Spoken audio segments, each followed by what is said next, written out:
Today, we're going to break it all down because there are three major reasons why Toyota hybrid engines last what feels like forever. And once you understand them, you will never look at these cars the same way again. Let me take you through each one. So, the first reason, and this one surprises a lot of people, is that Toyota built its hybrid system to be mechanically simpler than you probably think. Now, I know what you are already saying. You are thinking, wait, a hybrid has a gas engine and an electric motor and a battery and all kinds of electronics. How is that simpler? And that is exactly the misconception I want to correct right now. Because complexity is not just about the number of components. It is about the number of components that are under serious mechanical stress. Here is what Toyota did. The hybrid system uses an eCVT, an electronically controlled continuously variable transmission. Unlike a traditional automatic gearbox, which is packed with clutch packs, planetary gears, solenoids, and hydraulic circuits, all slamming and engaging under load every time you change speed. The eCVT in a Toyota hybrid has almost no traditional shifting hardware at all. There are no clutch packs to wear out. No gear sets are grinding against each other under torque. The power split device at the heart of the system is elegant and mechanically straightforward. Fewer moving parts under stress means fewer things that can break. That is not an opinion. That is physics, and it goes further than the transmission. In a conventional car, you have a dedicated starter motor that cranks the engine to life and then sits idle the rest of the time doing nothing. You have a conventional alternator spinning constantly off the engine belt.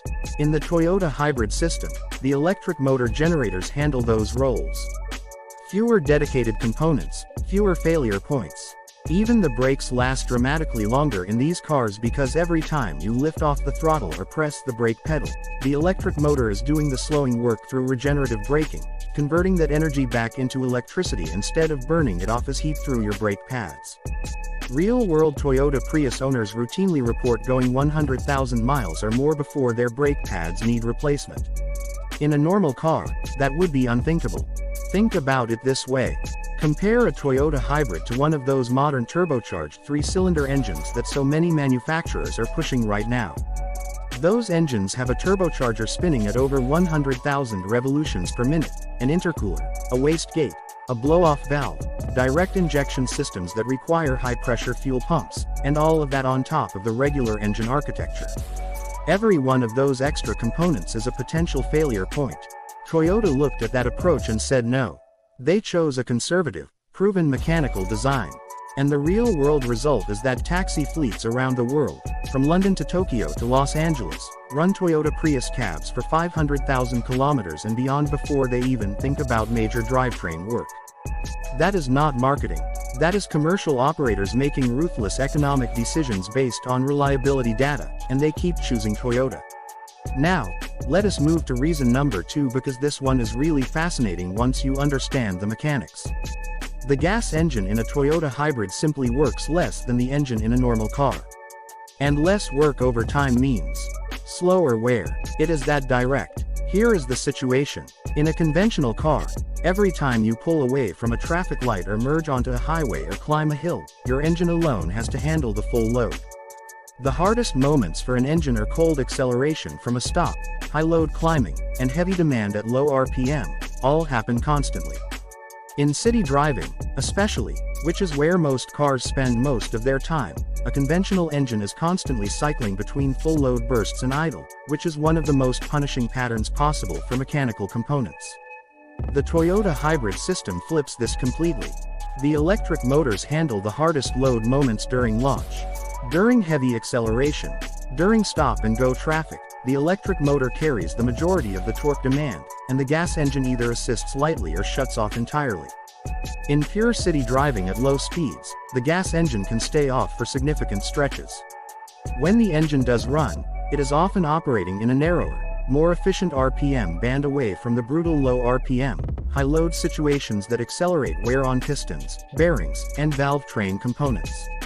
Cold starts are one of the most damaging moments for any engine. Oil is thick, clearances are tight, and metal-on-metal contact happens before full lubrication pressure builds. A conventional car does a cold start every single time you drive it. A Toyota Hybrid, because the battery can power the car at low speed without starting the engine, actually reduces the number of full cold starts over the life of the vehicle. Fewer cold starts mean less early wear on every critical engine component. Pistons, rings, camshafts, main bearings. They all accumulate wear faster in those first cold seconds than during miles of warm, steady driving.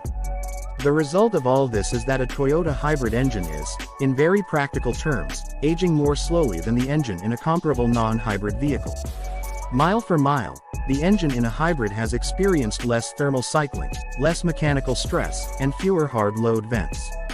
It is the difference between an athlete who competes at 90% effort sustainably versus one who sprints at maximum intensity and then collapses over time.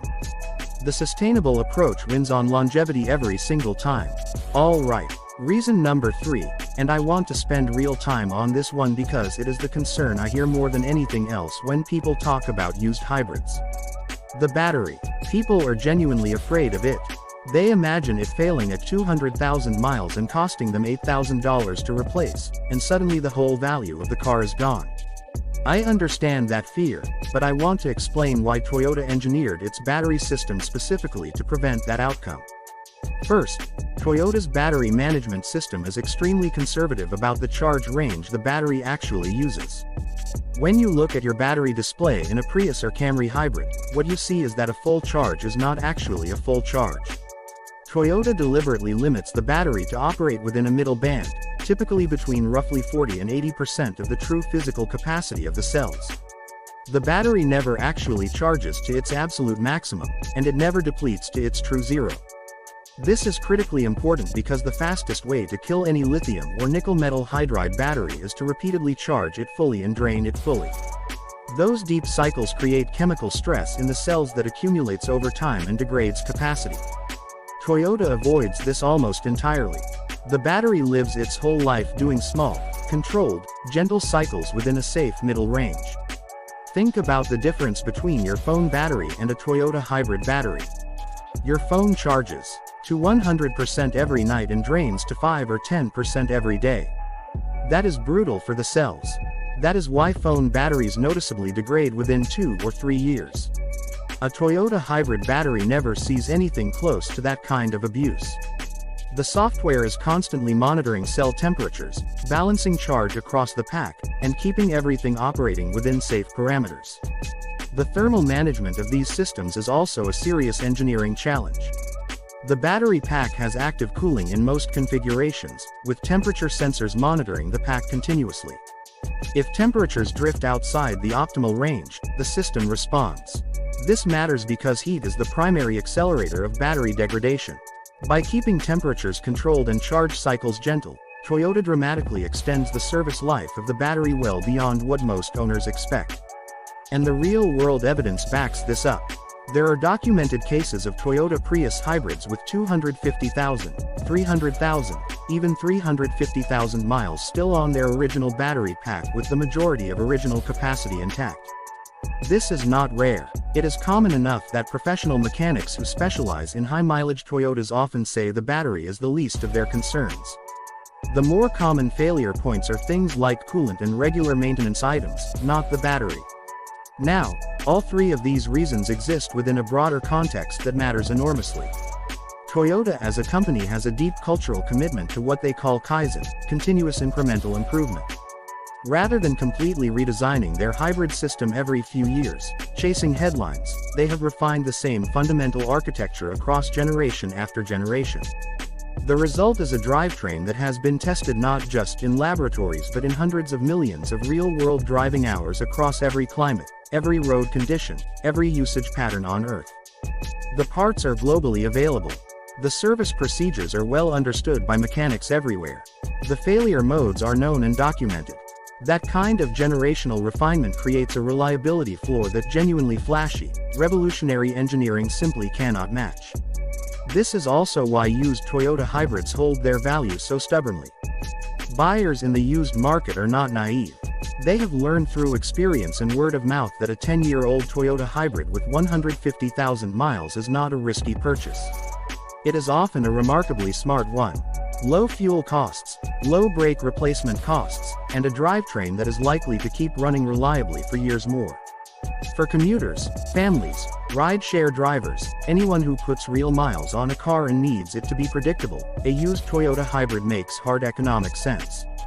And quickly, let me clear up a few myths that still circulate. The idea that hybrid batteries always fail early is not supported by real-world data from Toyota Hybrid specifically. The idea that hybrids are expensive to fix assumes something will go wrong that usually does not. The idea that more electronics means less reliability ignores the fact that Toyota's electronics are mature, proven, and largely responsible for protecting the mechanical components. These fears made more sense 15 years ago when the technology was newer. The evidence from the field has largely answered them. So, let us bring this together. There are 3 reasons Toyota hybrid engines last what genuinely feels like forever. The drivetrain is mechanically simpler than people assume, with fewer stressed components and a braking system that barely wears. The gas engine works significantly less than in a conventional car, aging more slowly because it handles fewer hard load events over its lifetime. And the battery is managed with extraordinary conservatism by Toyota's software, operating in a gentle middle range that protects the cells for the long term. These 3 things working together inside a company culture built around incremental refinement rather than risky reinvention produce one of the most reliably long-lived powertrains the automotive industry has ever put into production. If you keep up with the basic maintenance, fresh coolant, clean inverter fluid, and normal service intervals, these cars can run in a way that genuinely challenges what most people think a car is capable of. That is the real story behind the numbers you see on those high-mileage Toyotas.